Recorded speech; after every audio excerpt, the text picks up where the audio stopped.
Good evening. My name is Odie Hawkins. And once again, it's Monday evening and Cinco de Mayo, May 5th. Yes. And Zola, would you please join me to help talk about this? Yes. Hey. What do we got on? Oh my God, I seem like Please, a bum my or something. husband. No. With your eloquence, how could you be a bum? Going right along. She gets me. Sure. Once again, we're here to talk to you about buying a book written by yours truly. But we decided to do a number of other things too, in addition to trying to push a book. Starting today, I would like to say, didn't you really enjoy the Filipino brunch we had on Sunday, this past Sunday? Certainly did. Oh my totally goodness. Appreciate it. For those who like authentic food, and in this case it was authentic Filipino food, we have a couple of people in our Tai Chi family. We belong to 3 Tai Chi families. We're going to 2 of them, and we teach at one of them at Wattson's Art Center on Tuesday and Friday. But in this instance, we have been given an invitation by a couple who go to the class on Sunday at Hartswell's Park. And on Wednesday. And on Wednesday at, what is that? Stern Shanty. Stern Shanty Park. 2 parks. 15, 20 people. I mean, we're looking like Chinese people doing Tai Chi in the middle of the town square or something. Wow. People who are totally involved in Tai Chi for sure. Totally involved. And the books say, very often that one of the things that happens when you become part of a communal group, you do become a family, and I think that's happening more and more with us. It's a really international group. You got Filipinos, Mexican Americans, Chinese, African Americans, Caucasians. white folks. I hate that Caucasian. It sounds like somebody came from the mountains somewhere. And in the meantime, get yourself some libation or something to drink and snack on as you watch our YouTube. And I hope you enjoy YouTube. Here it is. We're going to be discussing a number of things. Yeah. And we're not mentioning our friends' names because we don't want other people in our group to rush up to them and say, well, when are you going to take us to dinner? Or when are you going to take us to lunch? And so they know who they are. And deeply appreciate it. And we really appreciate you. We appreciate I'm still, yes. It was filling, it was rich, it was delicious. And the company was most enjoyable. And all of that. So that was what we did Sunday afternoon at about 11 o'clock after Tai Chi class. And we usually don't go out to dinner. No. We usually eat at home. But that was a special occasion. Now then, something about us. I want to talk with you about this. You mean space and intimacy or camaraderie or involvement and long duration missions? Yeah. And how they could be made so much better. Is that what we're going to talk about? I don't know. It sounds like that's what we should be talking about. That's what we should be talking about. We should be talking about Lady Bliss first, and then Mr. Barnable Bliss. For you guys who are science fiction aficionados. Okay, well let's talk a little bit about how this started. I'll start with Lady Bliss. Lady Bliss. A friend of mine who has since passed on was a scientist, engineer at Boeing. And I was curious about, what is going to happen in space. What do you think is going to be the most likely development in space? Well, he said, well, sex.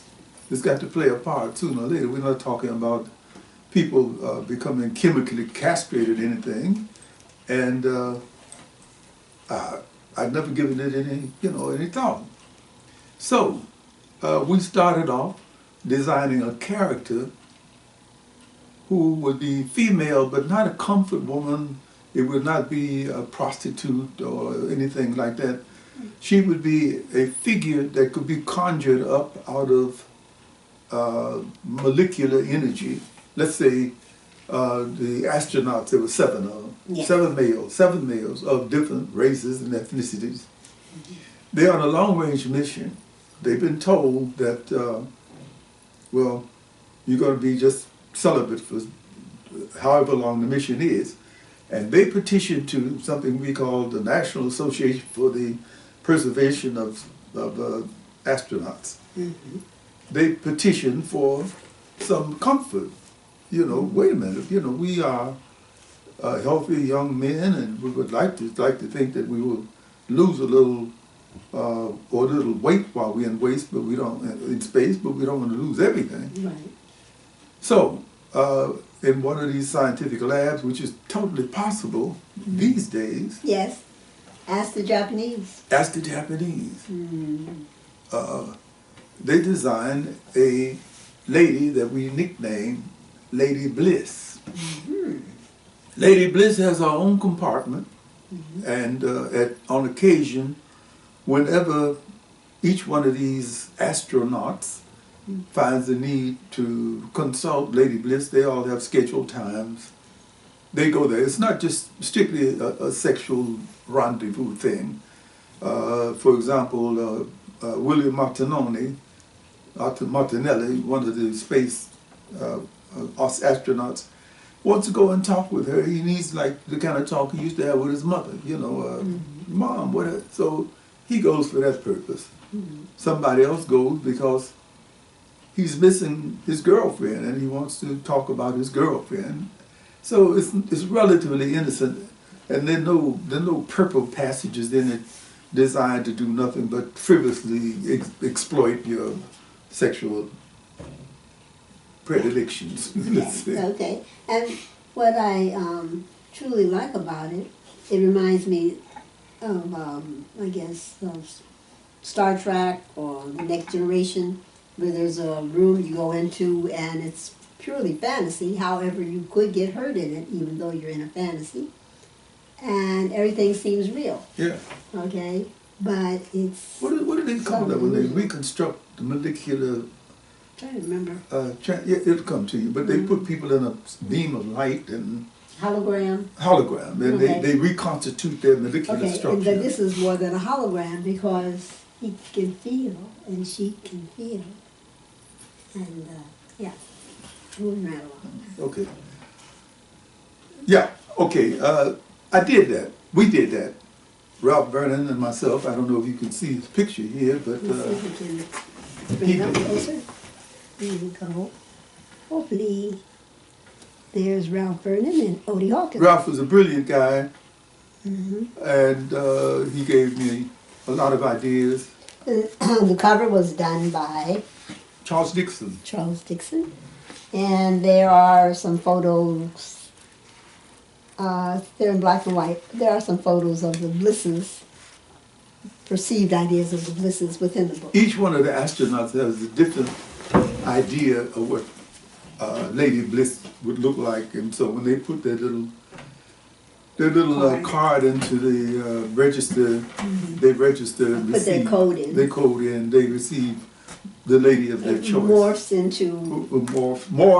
into the one. Okay, done deal.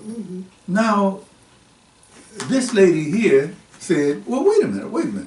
We know in future you did. You can own up to it." I confess. She said, "We know future space ventures involving other people will involve women." In fact, they just launched a group of women, I gather. Yeah, you're not talking about Gail King and they went up for 30 seconds. Was that 7 women though? Was it 7? I don't remember. I don't know. Anyway, internet news. I haven't glanced and see. Okay, that may have happened, but I'm coming back to the story. You can. Zola said, if you had one woman who was able to be satisfactory to 7 men, why could you have one man, a prototype, humanoid, who would be acceptable to 7 women? So I had to put on my little space cap that Ralph had left around, and I came up with something. I came up with a guy, we call him Mr. Bonobo Bliss. For those who are primatologists and lovers of nature, you know that the bonobo, or some people that call it bonobo, are monkeys, primates, who have decided to settle almost all of their problems with affection, with loving gestures, with sex. You don't see them very much in zoos because the frustration that they feel has turned them into sex maniacs. Well, I love the picture in the book where the banana, the one bonobo. You want a banana? Yeah, I got a banana. I got something for you. You got something for me. Okay. So, yeah. Well, I like the one where the guy takes his two kids, a boy and a girl, to the zoo. Well, come, kiddies, we're going to go see the monkeys. You know, they're supposed to be leaping from tree to tree and all of that. These guys are going through a kind of a little midday orgy. And they have That's why the zoos found out, no, they could not have them. They can't, not on public display. Yeah. They can't have them. And it has nothing to do with morality. They have superseded everything. It can be mother and son.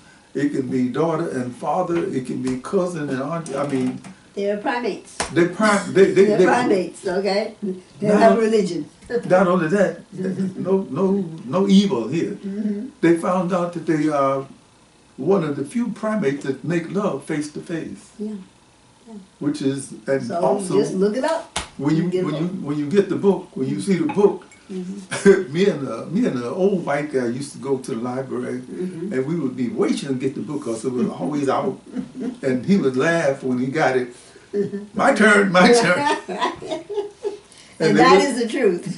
They would never get another book. When I first met him, he was reading the book, and I'm like, what is this book? And so I picked it up, and I'm like, oh my goodness. The expressions on their faces are wonderful. Yes. Anyway, this is a book I think that is both now and futuristic, because we know you're not going to be able to chemically castrate people for 3 year, 2-3 year voyages into space. 10 years into space. Yeah, I mean, that's just unrealistic. So, I would suggest... One thing also I like Mr. Bonobo did. Often women may just want to be hugged or talked to. But just like the guys. Yeah. Okay? And so Mr. Bonobo Bliss is not a sex toy or whatever. Oh, wait, but there needs to be something added. He does have a problem. He does have a problem. He has a flaw. Well, you could call it a flaw. I would call it a rust issue. He needs to be oiled frequently. And if he's not, he can become very cranky, like a robot. Tin Man or something.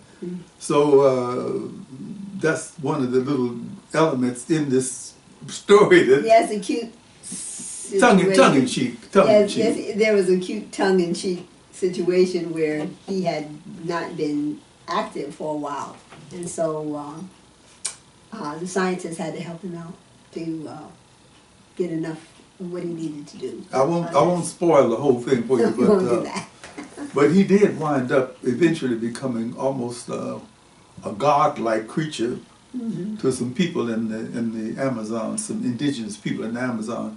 The story has to go through all of the tricks and antics that it goes through in order to get there, but it's worthwhile reading. And one last thing. If you find the perfect man, if you've experienced the perfect man of your dreams, can you accept anything less? It was sort of like Frank Sinatra's wife who said... After Frank? Mrs. Sinatra, have you thought about getting married again? After Frank? There you go. So, okay. after Mr. Bonobo Bliss, several of the women come back to Earth with romance, traumatic sex disorders, and traumatic, post-traumatic stress disorder. That's what the books are about.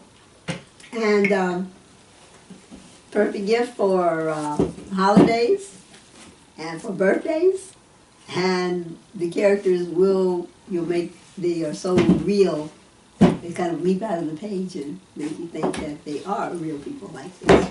They're fun books. They're And fun they're books, fun. but they have as much specific scientific information as I could do research to find out. That's what And like I said, Ralph Vernon was a really, really good person to know at that point in time to do that. I think he passed before I did the second book. No, he was still here. He was still okay.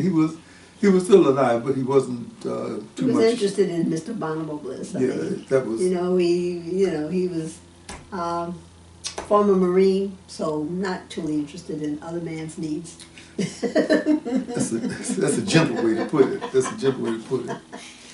Okay. Now, when you were at our last set, you were talking about your Saint Aunts, and your Saint Aunts.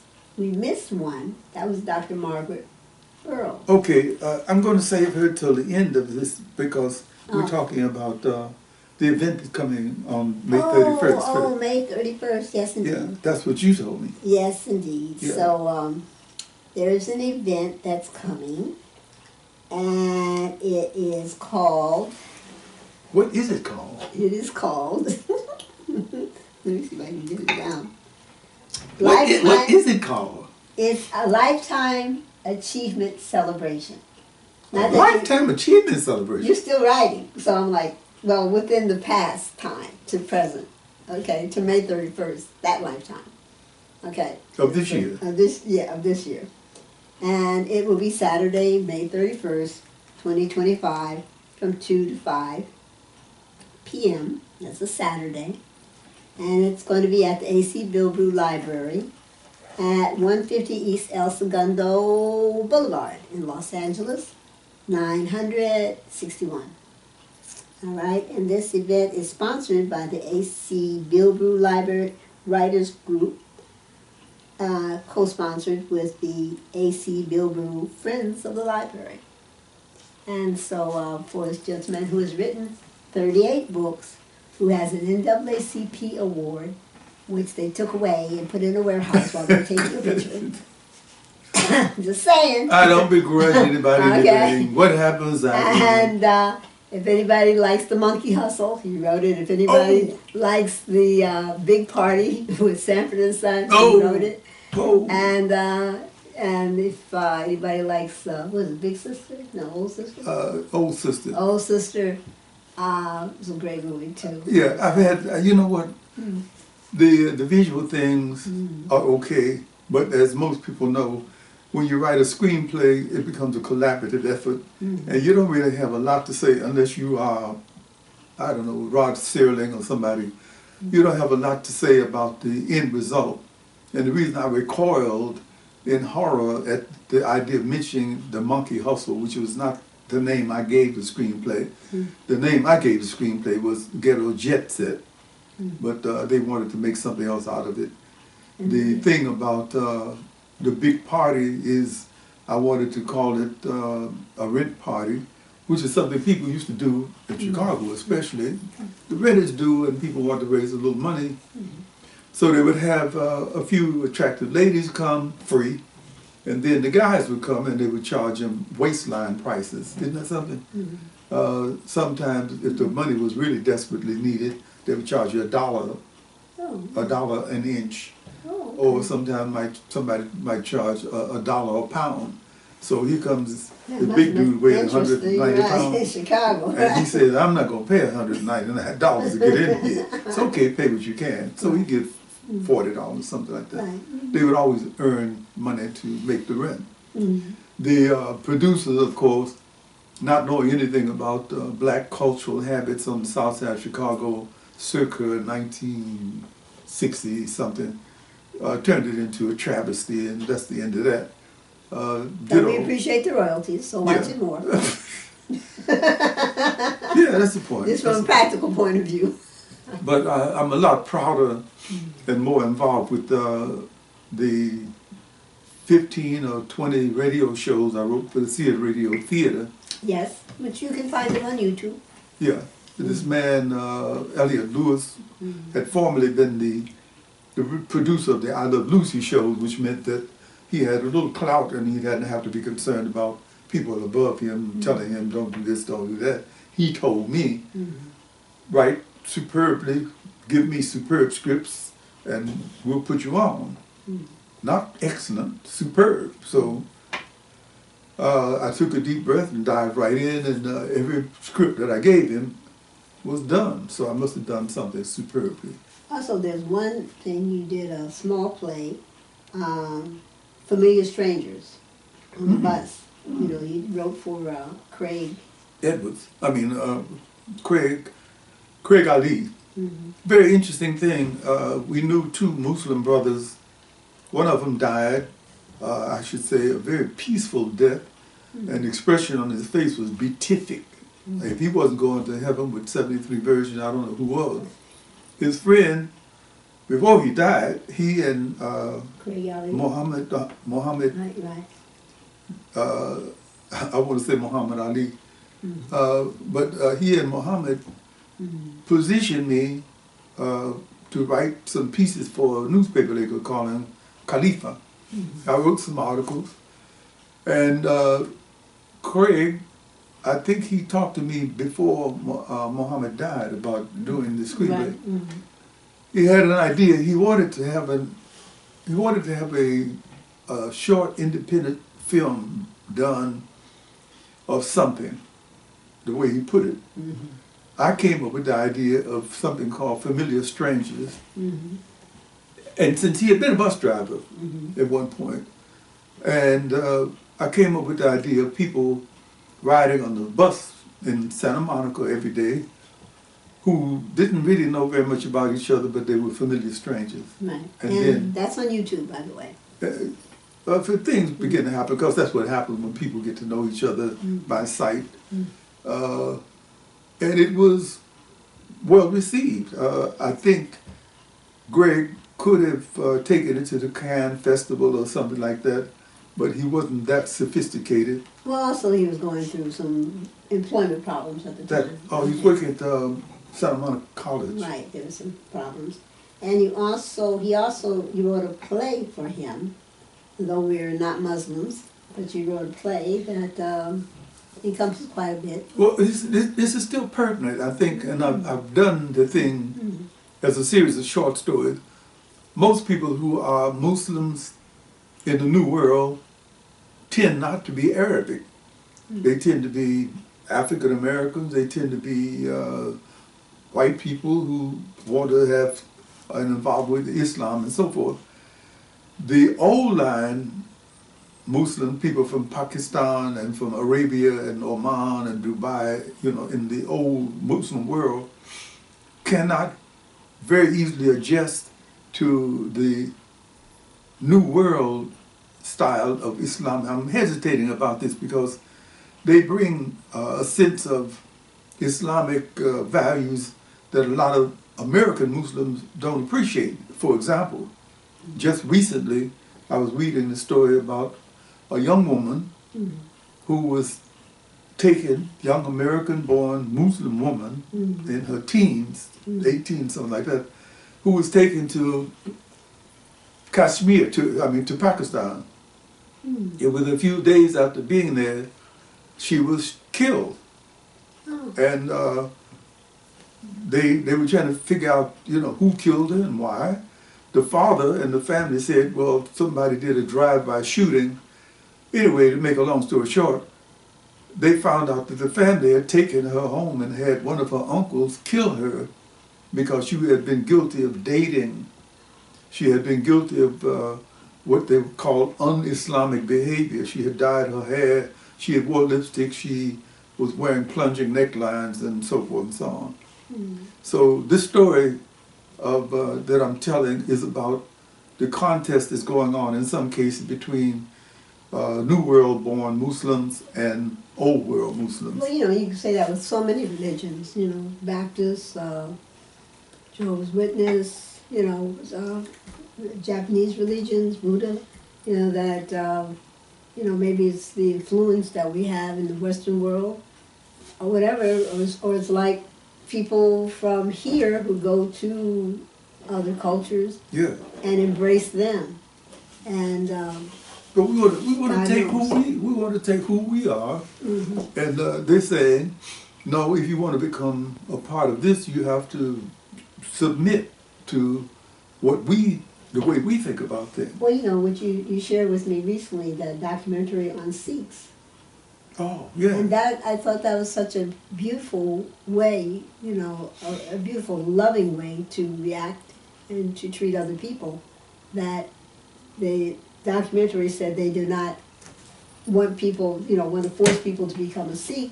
And so they say, if you are a Muslim, be a good Muslim. If you're a Catholic, be a good Catholic, a Baptist, Buddha, Hindu, whatever you are. If you're even an atheist, be a good. I don't think they go that far. But They did say that. They did say that. I was shocked. Okay, I was shocked when he said that. And they said, because you have to, whatever you embrace, you have to do it with your full passion. Okay, you should not be half-stepping on it.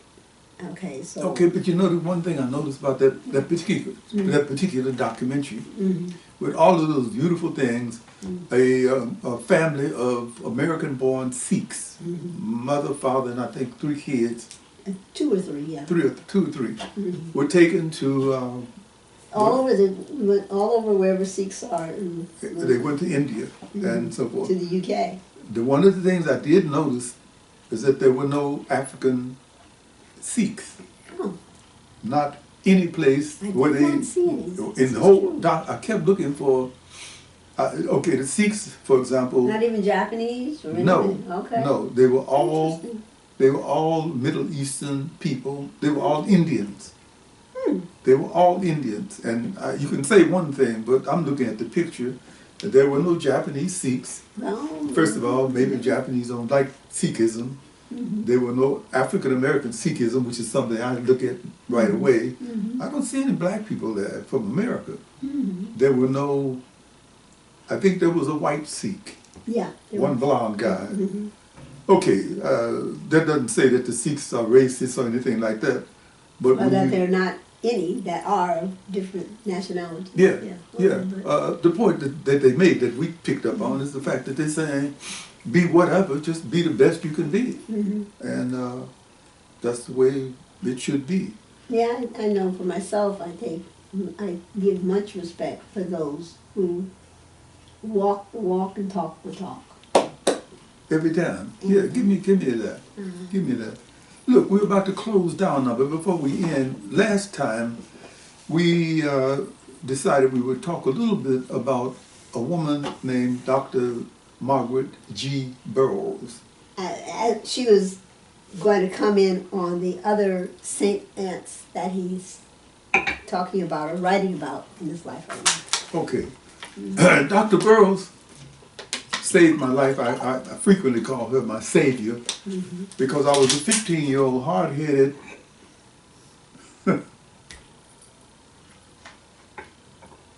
West Side born, South Side living, North Side.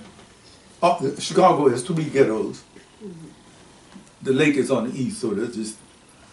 And I was brought up in each one of these ghettos at one point. It was like I was running a little race to try to get one weekend, it would be the West Side. The next week it would be the West Side and North Side and South Side, whatever. I was confused. Some of the confusion was compounded by the living situation I had going on. My dad was in jail at the time. My mother was euphemistically running the streets. So I happened to have gone to 17 grammar schools. One of them I remember I went to for 3 days, roughly 3 days. And then we moved a lot. Somehow, in some mysterious way, I wound up at 15, when you go off to high school, living in a place called the Alma Hotel on 3800 Lake Park. I'm sure it's still there. They can't tear it down. I'm sure they tore it down, but go ahead. I'm sure they tore it. I want to pick it up, you want to tear it down. Okay. I just, Chicago and Chicago I think you're right. University was taking over that whole area. I think you're right. Anyway, we wound up somehow, my mother, my sister, and myself, wound up in this place. And the thought of going to high school hadn't really sank in until my mother talked to me about it one day. She said, okay, you get ready to graduate from Forestville Grammar School. You want to go to high school? Well, yeah. She says, well, we can't afford to send you, and I don't know how you're going to do it, but if you want to go, then, you're going to have to figure out a way to go. So, if you look at the city map of Chicago and you look at 3800 South Lake Park and 58th and State Street, you'll see that it's as far away from them, each one of them as it could possibly get. I don't know. Keep on tracking. You're tired, don't stop yet. You got 2 or 3 more. Especially in the winter. In the wintertime. Anyway, I decided to go to high school. I don't know. Something just made me want to do that. I happened to make it. I wound up getting a job as a delivery boy at the Drake Hotel, which gave me some money for bus fare, but I didn't spend the money. I didn't want to waste the money on bus fare. I would run the school. I was probably the best conditioned person at DuSable because I ran the school for 4 years. Anyway, during the course of the time I was going from the Alma Hotel to DuSable, I was just stealing. I hope there's a statute of limitations that's run out. I mean, has not run out. Has run out. Has run out. I got it. Whatever, yeah. But yeah, I was doing whatever I could do to continue because I found something interested in the school. I met Dr. Burroughs in my sophomore year because I discovered a little racket, so to speak. At the time, people, if they wanted to hit on somebody, a guy wanted to, be cozy up with this young lady here, he had to have some written, he had to have some chops. He had to be able to write a note, a romantic note. And, yes, hopefully she would react in that kind of way. I think it came from the fact that we were going through a time that was romantic. Mona Lisa, man, I've named you. Yes, that's flat, isn't it? You're so like the lady with a mystic smile. Do you smile? It was romantic time. Coupled to that was doo-wop time.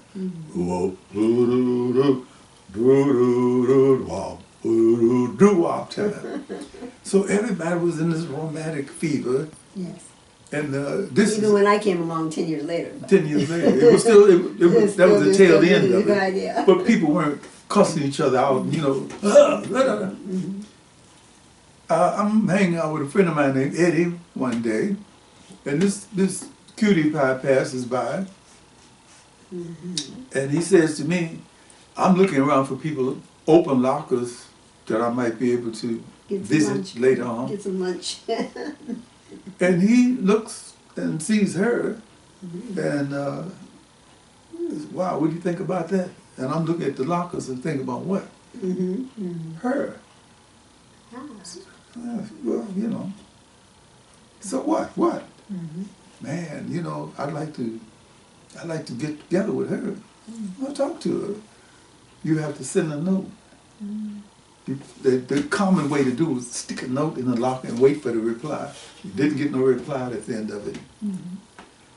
He said, well, he was right. Eddie could barely read and certainly couldn't write. I said, well, I'll do it for you. You will? Yeah. I wrote. Hiding in the bushes while he talks up to the balcony, huh? Yeah. Sergio. It was Cyrano. I was Cyrano. Yeah. I like to talk to you. Anyway, he finally got the note to her some kind of way, and next thing I know, they were strolling down the hallway together, and on the basis of the note that I had written, and that opened up my professional career. I had no idea about making money off of it at first, because the first note was free. But then somebody else asked me, how much you charge to write one of them, you know, one of them letters? So, well, I charge $1 for the ordinary. I'll charge $2 for the extraordinary. I'll charge $3 for the exotic, and $4 for the outrageous. Money back guarantee. That's how arrogant I was. Yes. So I started writing. I was writing. Writing, scribbling notes. And so he would give the note to the guy. You had to rewrite it. Thank you. The guy would have to rewrite it, and then. Well, pay me first. Oh, yes, pay him first. And I looked up, and I didn't get any rejections. But while I was in Dr. Burroughs' class, she was teaching an art class. I was in my sophomore year. And I'm trying to write this outrageous, $4, right? I'm trying to get this outrageous, you know. I can think of your panties in my sleep, and somehow I can see the pink. And she reached over my shoulder. Teachers were good at that. They were just man. She could have been a pickpocket. What's this? I have no idea. I don't know. It's not mine, and I'm not guilty. She read it. She stayed after class. She said, the way they do to you. I stayed after class. She sat me down in a seat in front of her. She scribbled for a few minutes. She said, this is a writing class run by a friend of mine named Margaret Peterson. I want you to go to this class on Friday night at 7 o'clock. Friday night at 7 o'clock? That's when things are happening. Hey! Friday night at 7 o'clock? Even I, the square child, knows things are happening. Yeah, you better believe it, baby. Baby. Anyway, I had to agree, of course. And Mrs. Peterson was, to my surprise, a middle-aged white woman with buck teeth and stringy hair. She was a real hippie.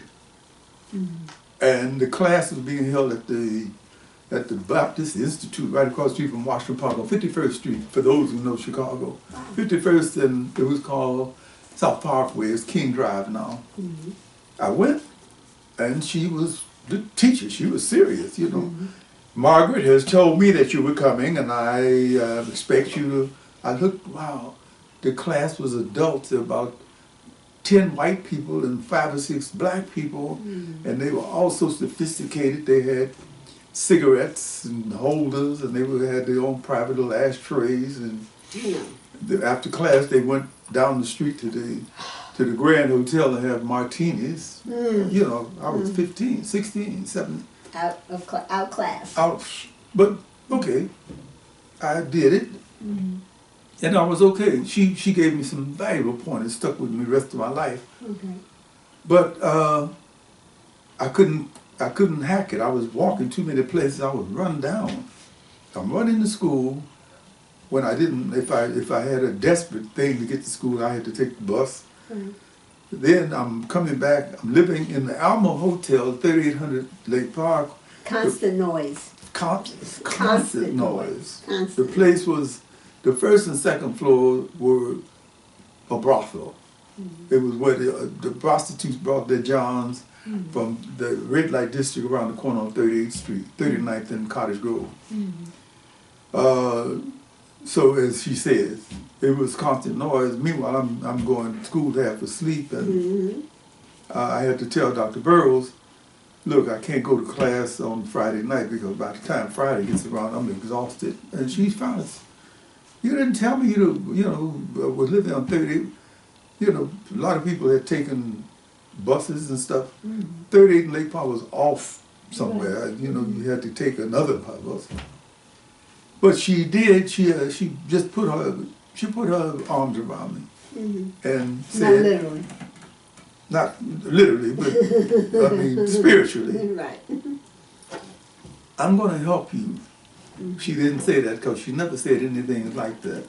That's nice, yeah. Yeah, she just simply made it her business to be in my life. And from that point on... And guide you. And guide me. I could go to her when I had during the course of the time I was at DuSable. She was an African-American woman who had a natural in 1952, and some of the black teachers at the school were trying to have a petition circulated showing that she was ill, crazy. She was someone who didn't take any stuff from anybody. She was hustling to try to create something called the DuSable Museum of African American History. And I went to a couple of meetings. Those who didn't want to shoot her gave in and surrendered. She would say things like, I'm talking to Alderman so-and-so, so-and-so, big black guy with a lot of money, and Mr. Johnson, you can get behind this program and you can contribute thousands and thousands of dollars because you need to do that in order to save your black soul.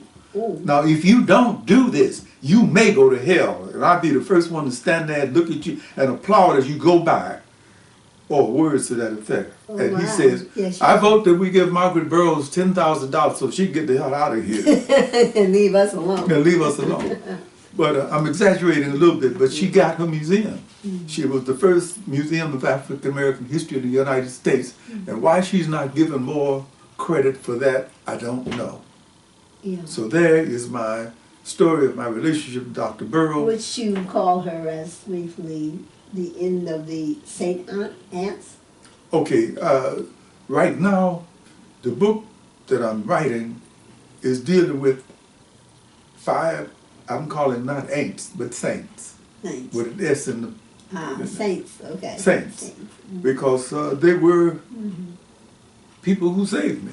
I didn't include my mother because that would all be almost like cheating. My mother didn't save me. My mother didn't have time to save me. But she, she contributed life. She gave me life. And she did the best she could.